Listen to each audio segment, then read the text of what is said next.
മുമ്പ് ഒരുപാട് ഓർഡർ റാസ്മിക്ക് വന്നിട്ടുണ്ടെങ്കിലും ഓർഡർ ഒരു അത്ഭുതമായിട്ട് തോന്നിയത് ആദ്യമാണ്. അതിന് കാരണക്കാരൻ ഈ ഒരു ഓർഡറാണ്. ഈ ഓർഡറിന് എന്താ പ്രത്യേകത എന്ന് വെച്ചിട്ടുണ്ടെങ്കിൽ ഈ ഓർഡർ ഒരു 5 മാസമായിട്ട് നമ്മൾ ഡെലിവറി ചെയ്തിട്ടില്ല എന്നുള്ളതാണ്. അതാണ് ഇതിന്റെ പ്രത്യേകത.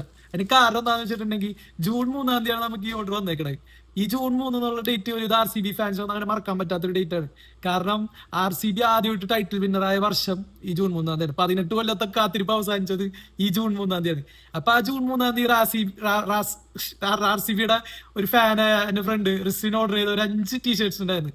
ആ ഒരു ചാമ്പ്യൻസ് എന്നൊക്കെ അടിച്ചിട്ടുള്ള ഒരു ടീഷർട്ട് നിങ്ങൾ വീഡിയോ കണ്ടിട്ടുണ്ടാവും. അപ്പോ ആ ഒരു ടീഷർട്ട് ഡെലിവറി ചെയ്യാൻ വേണ്ടിയിട്ട് അന്ന് അദ്ദേഹത്തിന്റെ ഫ്രണ്ട്സിനൊക്കെ ഒരു 5 ടീഷർട്ട് നമുക്ക് ഓർഡർ ചെയ്ത 5 ഫ്രണ്ട്സിന് നമ്മൾ ഡെലിവറി ചെയ്തായിരുന്നു. പക്ഷെ ഇദ്ദേഹത്തിന് കൊടുക്കാനുള്ള ഓർഡർ എടുത്ത ഒരു താമസമാണ് ഈ 5 മാസം എന്നുള്ളത്. അതിന് മെയിൻ കാരണം പല പല കാരണങ്ങളാണ് വന്നത്. RCBയുടെ കേസ് പറഞ്ഞ പോലെ തന്നെ ഒരുപാട് പടകൾ കപ്പിനും ചുണ്ടിനും ഇടക്കൊക്കെ വെച്ചിട്ടൊക്കെ ഈ ഓർഡർ ഡെലിവറി ചെയ്യാൻ പറ്റാത്ത അവസ്ഥയൊക്കെ വന്നായിരുന്നു. അപ്പോ ആദ്യം നമ്മ ഇത് ഡെലിവറി ചെയ്യാൻ വേണ്ടി ഉദ്ദേശിച്ചപ്പോൾ ഡെലിവറി പാർട്ണർ കറക്റ്റ് ടൈമിൽ എത്താത്തതുകൊണ്ട് ഡിലേ വന്നു. പിന്നീട് നമ്മ ബാംഗ്ലൂരിൽ അദ്ദേഹത്തിന്റെ ഫ്രണ്ട്സിന്റെയിലേക്ക് അയച്ച് അദ്ദേഹം അബ്രോഡ് ആയതുകൊണ്ട് അദ്ദേഹത്തിന്റെ ഫ്രണ്ടിനെ വഴി അയക്കാന്ന് വിചാരിച്ചു. അപ്പോൾ ഇത് ബാംഗ്ലൂർ എത്തിയപ്പോൾ എന്റെ ഭാഗത്തൊരു മിസ്റ്റേക്ക് കാരണം അന്ന് OTP വെച്ച് റിസീവ് ചെയ്യാൻ അവർക്ക് പറ്റിയില്ല.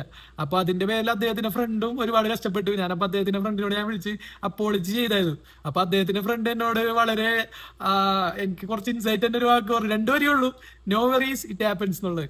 അത് എനിക്ക് ഭയങ്കര ഗ്രേറ്റ് ആയിട്ട് തോന്നി. കാരണം ഇത്തിരി നമ്മളോട് എമ്പത്തറ്റിക് ആയിട്ട് അവര് ഭയങ്കരമായിട്ട് ഡീൽ ചെയ്തു. അത് കഴിഞ്ഞ് ആ ഓർഡർ തിരിച്ചു വന്നു.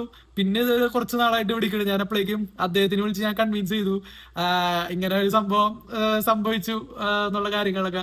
ആസ് എൻ RCB ഫാൻ 18 കൊല്ലം വെയിറ്റ് ചെയ്ത അദ്ദേഹത്തിന് ഞാൻ ഇതൊന്നും പറഞ്ഞു കൊടുക്കേണ്ട ആവശ്യം ഉണ്ടായില്ല. അദ്ദേഹം പറഞ്ഞു ഇത്രയും കൊല്ലം ഏതായാലും കപ്പിന് വേണ്ടി വെയിറ്റ് ചെയ്ത്, അപ്പൊ അതുകൊണ്ടിട്ട് അദ്ദേഹം വെയിറ്റ് ചെയ്യാൻ തയ്യാറാണെന്ന് പറഞ്ഞു.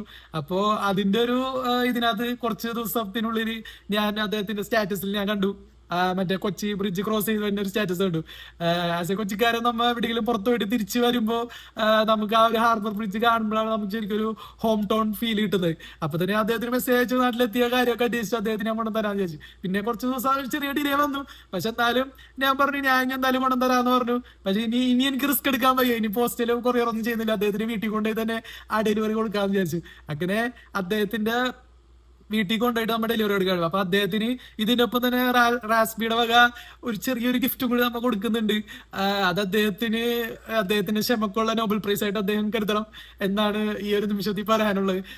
അങ്ങനെ ഒരു ചെറിയൊരു ഫ്രെയിം വർക്ക് നമ്മൾ ചെയ്യുന്നത്. അത് നമ്മുടെ ഫ്രണ്ടിന്റെ തന്നെ ഒരു ഇൻസ്റ്റാഗ്രാം സ്റ്റോറി എന്നാണ് നമ്മൾ ചെയ്യുന്നത്. അതും നമ്മൾ അടിയിൽ മെൻഷൻ ചെയ്തിട്ടുണ്ട്. ഇതുപോലെ മെമ്മറീസ് ഒക്കെ നിങ്ങൾക്ക് ക്രിയേറ്റ് ചെയ്യുന്നുണ്ടെങ്കിൽ നിങ്ങൾക്ക് അവരെ കോൺടാക്ട് ചെയ്യാം. ഇതുപോലെ മെമ്മറബിൾ ആയിട്ടുള്ള ടീഷർട്ടിന് റാസ്ബിനെയും കോൺടാക്ട് ചെയ്യാം. അപ്പൊ നമുക്ക് അദ്ദേഹത്തിന് ഡെലിവറി ചെയ്യുന്ന വീഡിയോയിലേക്ക് നമുക്ക് പോവാം.